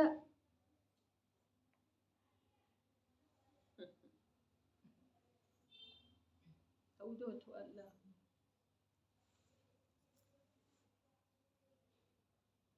ದ್ವೀಪ ಸಮುದ್ರಗಳನ್ನು ದಾಟಿ ಹೋಗ್ತಾನೆ ಧನ ಸಂಪಾದನೆಯ ಸಲುವಾಗಿ. ಸಮುದ್ರಗಳನ್ನು ದಾಟಿ ಹೋಗ್ತಾನಲ್ಲ, ಈಗಿನ ಕಾಲದಲ್ಲೇನೋ ಹೋಗ್ತಾರೆ. ಅಲ್ಲಿ ದುಃಖ ಇದೆ, ಸುಖ ಇದೆ. ಪ್ರತ್ಯಕ್ಷ ಅನುಭವದೊಳಗೆ ಏನಿದೆ? ಅಪ್ಪಾಜಿ ಒಂದು ದೃಷ್ಟ ಅಂತ ಹೇಳ್ತಿದ್ರು, ಗಂಟೆಗೆ 50,000 ವ್ಯಾಪಾರ ಆಗ್ತಾ ಇದೆ. ವ್ಯಾಪಾರಿಯ ದೃಷ್ಟಾಂತ ಕೊಡ್ತಿದ್ರು. ಊಟಕ್ಕೆ ಬರೋದಕ್ಕ ಅವನಿಗೆ ಊಟದ ಸ್ಮರಣೆ ಇಲ್ಲ, ಮನೆಯಿಂದ ಫೋನ್ ಬರ್ತಾ ಇದೆ, ಆಯ್ತಾಯ್ತು. ಅವನಿಗೆ ಹಸಿವೆನೇ ಆಗಿಲ್ಲ. ಹಸಿವೆಯ ಬಾಧೆ, ಆಹಾರ ದೊರಕದೇ ಇರುವುದರಿಂದ ಶರೀರದೊಳಗೆ ಅದಕ್ಕೆ ಸಂಬಂಧಿಸಿದ ಹಾಗೆ ಕಾರ್ಯ ಆಗ್ತಾ ಇದೇನಿಲ್ರಿ. ಆದ್ರೆ ಅವನಿಗೆ ಸುಖದ ಅನುಭವ ಆಗ್ತಾ ಇದೆ. ಯಾವುದರೊಳಗ? ವ್ಯಾಪಾರ ಆಗ್ತಾ ಇದೆ, ಲಾಭ ಆಗ್ತಾ ಇದೆಯಲ್ಲ ಅಲ್ಲಿ. ದುಃಖದೊಳಗೂ ಕೂಡ ಸುಖದ ಅನುಭವ ಮಾಡುವಂತಹ ಈ ಜೀವನಿಗೆ ದುಃಖದಿಂದ ಬಿಡುಗಡೆ ಹೊಂದುವಂತಹ ಉಪಾಯ ಯಾವಾಗ ತಿಳಿದು ಬರುವುದ್ರಿ? ದುಃಖದೊಳಗೆ ಸುಖದ ಕಲ್ಪನೆ ಅಲ್ಲ, ಅನುಭೂತಿ. ಪ್ರತ್ಯಕ್ಷ ಅನುಭೂತಿ. ಗೆಸ್ಟ್ ಬರೋರದ ಅನೇಕ ಪ್ರಕಾರದ ಕಷ್ಟಪಟ್ಟ ಅನೇಕ ವ್ಯಂಜನಗಳನ್ನು ತಯಾರು ಮಾಡ್ತಾ ಇದ್ದೀವಿ. ಅಲ್ಲಿ ಸುಖ ಇದೆ, ದುಃಖ ಇದೆ. ಅನುಭೂತಿ ಯಾವುದರದಿದೆ? ಸುಖದ ಇದೆ, ಪ್ರತ್ಯಕ್ಷ ದುಃಖ ಇದೆ. ಆದ್ರೂ ಸುಖದ ಅನುಭೂತಿ ಇದೆ. ಇದೇನೇನ್ರಿ? ಯಾವ ಸುಖ ಅದರಲ್ಲಿ ಗೊತ್ತಿಲ್ಲ. ಇವನ ಕಲ್ಪನೆ. ಇವ್ ಕಲ್ಪನೆ ಮಾಡಲಿಕ್ಕೆ ಸ್ವತಂತ್ರ ಅದನ್ನಲ್ಲ. ದೃಷ್ಟಾಂತ ಬರ್ತಿದೆ ನಾಳೆ ಸಮಯ ಸಾರ ಸಂಪದದೊಳಗೆ. ನಾಳೆ ನಾಳೆ ಅರ್ಥಾತ್ ಭವಿಷ್ಯದೊಳಗೆ ಅತ್ಯಂತ ಅಶಕ್ತ ಹೃದಯ ರೋಗಿ ಮಹಿಳೆಯೋರ್ವಳ ಅತ್ಯಂತ ಅಶಕ್ತ ಇದ್ದಾಳೆ, ರೋಗಿ, ಹೃದಯ ರೋಗಿ. ಸ್ವಲ್ಪ ಕೂಡ ಏನು ಮಾಡೋದಿಲ್ಲ, ಓಡಾಟ ಮಾಡೋದಿಲ್ಲ, ಆಯಾಸ ಮಾಡ್ಕೊಳ್ಳೋದಿಲ್ಲ, ವಿಚಾರ ಮಾಡೋದಿಲ್ಲ, ಟೆನ್ಷನ್ ಮಾಡ್ಕೊಳ್ಳೋದಿಲ್ಲ. ಎಲ್ಲ ಹೇಳಿದ್ದಾರೆ. ಔಷಧ ಪಥ್ಯ ಎಲ್ಲ ಸರಿಯಾಗಿ ನಡೆದದ್ದಿದೆ. ಅಂಥದ್ರೊಳಗೆ ಏಕೈಕ ಪುತ್ರನ ಮದುವೆ ನಿಶ್ಚಿತ ಆಗ್ತಿದೆ. ಆವಾಗ ಓಡಾಡ್ತಾಳು. ಆ ನೆಂಟರ ಆಪ್ತೇಷ್ಟರು ಯಾರು ಬರ್ತಾರೆ ಅವ್ರದ ಏನು ಮಾಡಬೇಕು ಅದೆಲ್ಲ ವ್ಯವಸ್ಥೆ ಮಾಡ್ತಾಳು, ಸೇವಾ ಶುಶ್ರೂಷ ಮಾಡ್ತಾಳು. ಮತ್ತು ಅಲ್ಲೇನು ಸಂಗೀತ ಕಾರ್ಯಕ್ರಮದೊಳಗೆ ಹಾಡ್ತಾಳೆ, ಕುಣಿತಾಳೆ. ಉಳ್ದವ್ರು ಹೇಳ್ತಾರೆ, ನೋಡು ನೀನು ಇದೆಲ್ಲ ಮಾಡಬೇಡ, ನಾಳೆಯಿಂದ ಹೆಚ್ಚು ಕಡಿಮೆ ಇದು ಆಯುಷ್ಯದೊಳಗೆ ಒಂದೇ ಸಲ ಬರೋದಲ್ಲ ಇದಕ್ಕೆ ಕಾರ್ಯಕ್ರಮ. ಹಾಗೆ ಇದು ಅನಂತ ಕಾಲದ ಆಯುಷ್ಯದೊಳಗೆ ಇದು ಒಮ್ಮೆ ಸಿಕ್ಕದ್ದಿದೆ ಅನ್ನೋದ್ರ ಸಲುವಾಗಿ ನಾವು ಅನಾರೋಗ್ಯವನ್ನ ಏನೇನು ಇದೆ ಪ್ರತಿಕೂಲತೆಯನ್ನ ಗಣಿಸದೆ ಇಲ್ಲಿ ಉತ್ಸಾಹಿ ಅದೇವೇನ. ಒಂದು ಮಾತೇನು ಬಂತು, ನಿನಗೆ ಪಾಪದ ಕಾರ್ಯದೊಳಗೆ ಉಲ್ಲಾಸ ಎಷ್ಟು ಬರ್ತಾ ಇದೆ. ಈಗ ಸಂಪದದೊಳಗೆ ಬಂತಲ್ಲ, ಎಷ್ಟು ಉಲ್ಲಾಸ ಬರ್ತಾ ಇದೆ. ಮತ್ತು ನಿನಗೆ ನಿನ್ನ ಕಾರ್ಯದೊಳಗೆ ಉಲ್ಲಾಸ ಯಾಕೆ ಬರ್ತಾ ತೆಗೆದು ನೋಡೋದ್ರೆ ಅದು ಯಾವಳೋ ಜೀವನದ ಕಥೆ ಇಲ್ಲ, ನಮ್ಮದೇ ಇದೆ. ನಾವು ಅದನ್ನು ಗಣಿಸೋದಿಲ್ಲ. ಕಲ್ಪನೆಯ ಸುಖದೊಳಗಿರ್ತೀವ್ರಿ, ಭೋಗಿಸ್ತೇವೆ ಏನ ಕಲ್ಪನೆಯ ಸುಖವನ್ನು. ಸುಖ ಇಲ್ಲ, ಆದ್ರೆ ಕಲ್ಪನೆ. ಒಬ್ಬನೇ ಮಗ, ಇದು ಜೀವನದೊಳಗೆ ಒಂದೇ ಸಲ ಬರೋದು. ಈಗ ನನ್ನನ್ನು ಯಾರೂ ತಡಿಬೇಡ್ರಿ ಅಂತ.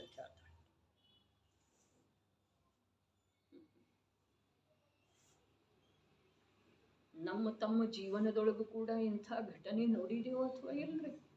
ಮಕ್ಕಳ ಮದುವೆಯೊಳಗ ಅಥವಾ ಬಹುದಿನದ ಕನಸಿರ್ತಿದೆ ಒಂದು ಸ್ವಂತದ ಮನೆ ಆಗ್ಬೇಕಂತ ಹೇಳಿ.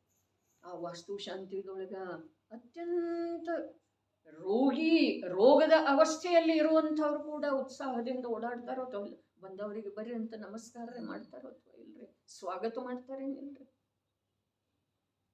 ಮಕ್ಕಳು ಹೇಳ್ತಿರ್ತಾರೆ, ನೀವು ಓಡಾಡ್ಬೇಡ್ರಿ, ನಾವದೇವು, ನೀವು ಓಡಾಡ್ಬೇಡ್ರಿ ಅಂದ್ರೂ ಕೂಡ ನೀ ಮಾಡೋದು ಬೇರೆ, ನಾನು ಯಾರಿಗೆ ಸ್ವಾಗತ ಮಾಡ್ಬೇಕು ಅವ್ರಿಗೆ ನಾನೇ ಮಾಡ್ಬೇಕು. ದುಃಖದೊಳಗೆ ಸುಖ ಮನ್ನಿಸುವಂಥ ಈ ಮಿಥ್ಯಾದೃಷ್ಟಿ ಜೀವನಿಗೆ ದುಃಖ ಮುಕ್ತಿಯ ಉಪಾಯವನ್ನು ತಿಳಿಸಿಕೊಡ್ಲಿಕ್ಕೆ ಯಾರೂ ಸಮರ್ಥ